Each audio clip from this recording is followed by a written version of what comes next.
उठाने से हमें कुछ बल लगाना पड़ता है। इससे ज्ञात होता है कि इसमें कुछ भार भी है, अतः पुस्तक का अपना कुछ द्रव्यमान भी होता है। हम अपने चारों ओर फैले वायु को नहीं देख सकते हैं, किंतु वायु का स्पष्ट अनुभव हमें हर क्षण होता है। यदि एक रिक्त बैलून को तौलकर उसका वजन ले, फिर उसमें वायु भरकर उसका वजन ले, तो पता चलता है कि वायु में भार भी होता है। इसके अतिरिक्त बैलून द्वारा घिरे स्थान के बराबर वायु का आयतन भी होता है। पुस्तक पुस्तक एवं वायु जैसी चीजें पदार्थ के उदाहरण है। पदार्थ के अन्य उदाहरण है लकड़ी, कपड़ा, कागज, बर्फ, स्टील, जल, तेल आदि। किसी वस्तु को एक स्थान से दूसरे स्थान पर लाने अथवा ले जाने के लिए कुछ बल का प्रयोग करना पड़ता है। इससे ज्ञात होता है कि पदार्थ अवरोध रेसिस्टेंस भी उत्पन्न करता है। जमीन से पत्थर का एक टुकड़ा उठाने के लिए हमें थोड़ा बल का प्रयोग करना पड़ता है। अतः पदार्थ को निम्नलिखित प्रकार से परिभाषित किया जा सकता है। कोई भी वस्तु जो कुछ स्थान घेरे, जिसमें द्रव्यमान एवं आयतन हो और जो अवरोध उत्पन्न करे, पदार्थ कहलाती है। द्रव्य क्या है? द्रव्य एक प्रकार का पदार्थ है जिसे किसी भी भौतिक प्रक्रिया की सहायता से पदार्थ के अन्य प्रकारों में विभक्त नहीं किया जा सकता है। उदाहरण के लिए चीनी एक द्रव्य है। जल में विलीन चीनी को जल का सिर्फ वाष्पीकरण करके ही प्राप्त किया जा सकता है। वाष्पन के फलस्वरूप प्राप्त चीनी और मूल चीनी में कोई अंतर नहीं होता है। अतः चीनी एक द्रव्य है जो सरल भौतिक विधि से अपने अवयवों में विभक्त नहीं होती। इसी प्रकार सोडियम क्लोराइड, चूना, चूना पत्थर आदि भी द्रव्य के उदाहरण हैं। इसके विपरीत दूध शुद्ध द्रव्य नहीं है, क्योंकि यह जल, वसा, प्रोटीन आदि का मिश्रण है। इसी प्रकार समुद्र का जल, मिट्टी, खनिज, कोयला आदि भी मिश्रण है, शुद्ध द्रव्य नहीं। पदार्थ की भौतिक प्रकृति।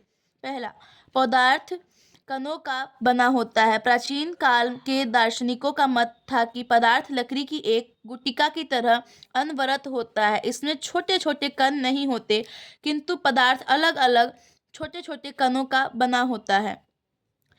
कार्यकलाप। एक बीकर में आधा जल भर ले, बीकर में जल का स्तर चिन्हित कर दे। अब इस जल में थोड़ी चीनी डाले और कांच की छड़ की सहायता से उसे चलाकर घुला दे। आप देखेंगे चीनी जल में लुप्त हो गई है, किंतु बीकर में जल का स्तर अपवर्तित रहता है। जरा पता करें कि चीनी कहाँ लुप्त हो गई है। वस्तुतः पदार्थ की संरचना अनवरत नहीं होती, बल्कि यह कणों की बनी होती है। चीनी में अनेक अलग अलग कण होते हैं। इसी प्रकार जल भी अलग अलग कणों का बना होता है। चीनी के कण जल के कणों के मध्य उपलब्ध रिक्त स्थानों में समा जाता है। यही कारण है कि बीकर में जल का स्तर ऊपर नहीं उठ पाता है। संरचना अनवरत होती है तो लकड़ी की गुटिका की तरह चीनी भी अपने आयतन के बराबर जल को विस्थापित कर देती है, जिससे जल का स्तर ऊपर उठ जाता है। 2.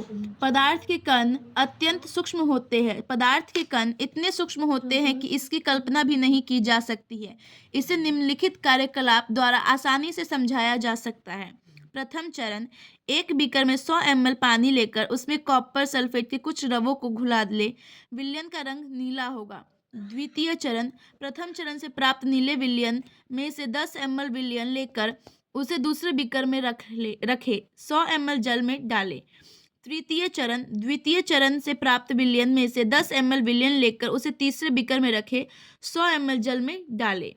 इस प्रक्रिया को 5 से 8 बीकर वाले जल के साथ करें। प्रयोग करने पर पता चलता है कि अंतिम विलयन का रंग भी नीला ही रहता है।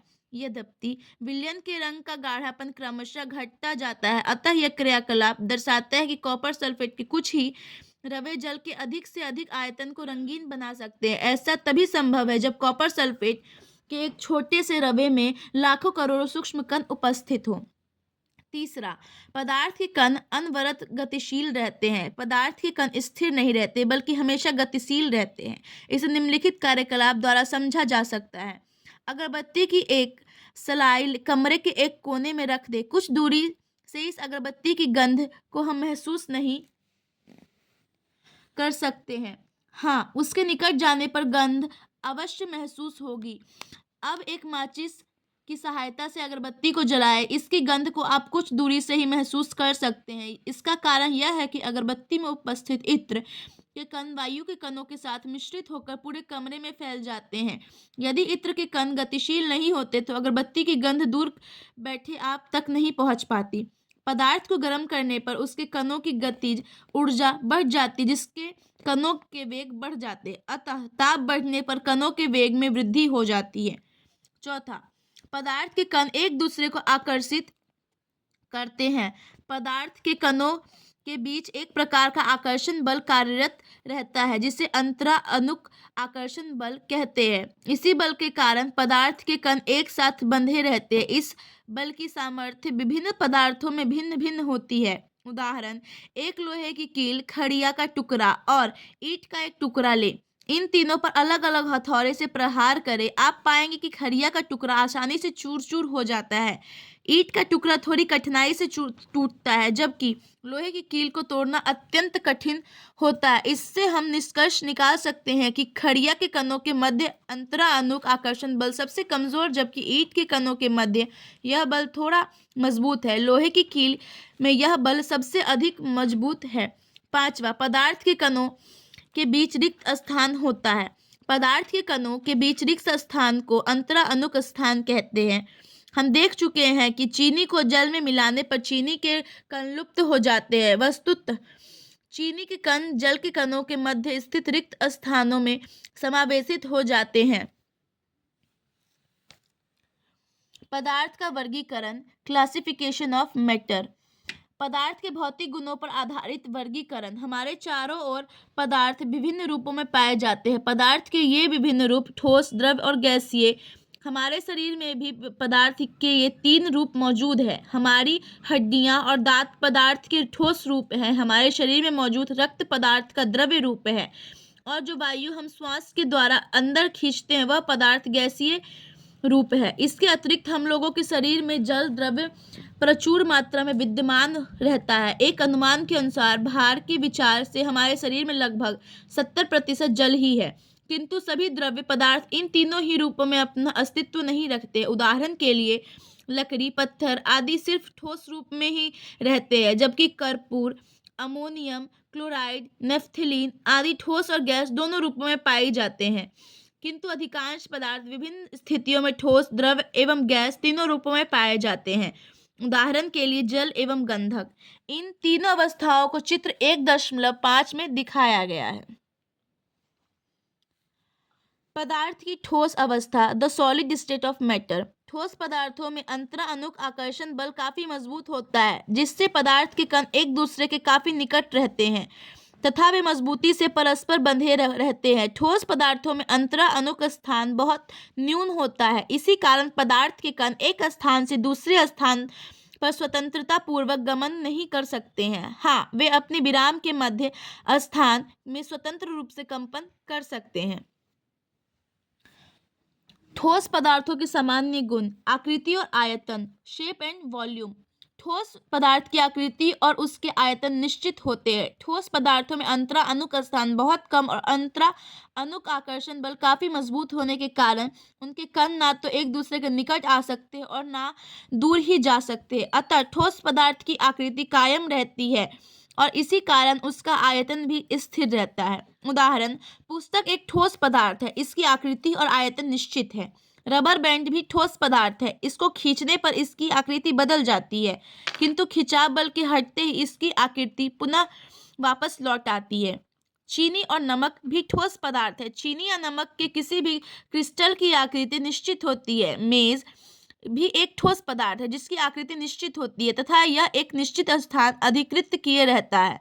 चीनी और नमक जैसे कुछ पदार्थ ऐसे हैं जिन्हें जिस बर्तन में रखा जाता है वे उसी बर्तन की आकृति ग्रहण कर लेते हैं। फिर भी ये पदार्थ ठोस है क्योंकि इनके छोटे छोटे रवों की आकृति किसी भी पात्र में अपवर्तित रहती है। घनत्व, डेंसिटी।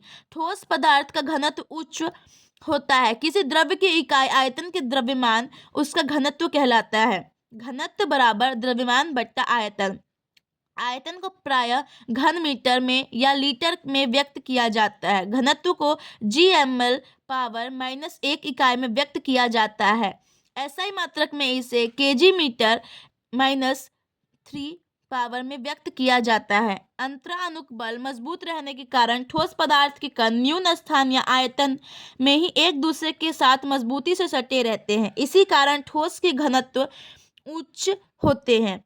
द्रव्यनांक और क्वथनांक, melting point and boiling point. ठोस पदार्थों के द्रव्यनांक और क्वथनांक प्रायः उच्च होते हैं। इसका कारण यह है कि ठोस पदार्थों में अंतरानुक आकर्षण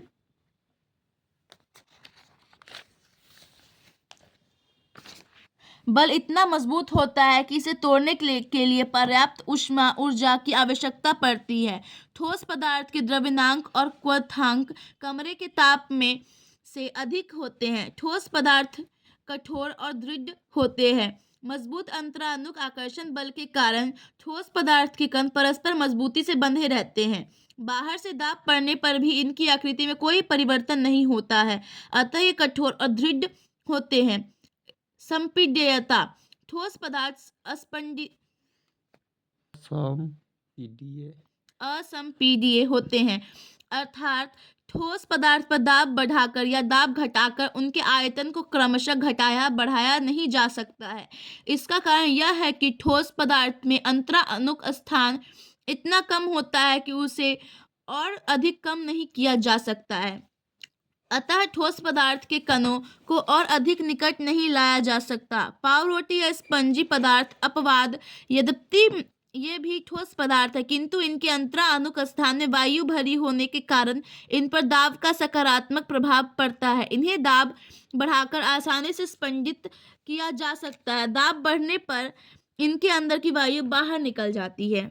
बहाव, ठोस पदार्थों में बहाव की प्रवृत्ति नहीं होती है। ठोस पदार्थ के कण इतनी मजबूती से परस्पर बंधे हो रहते हैं कि ये बिना बाधा के एक दूसरे के ऊपर से फिसल नहीं सकते। सर, इसको होमवर्क कर देते हैं, पढ़ने यार के लिए कहते हैं।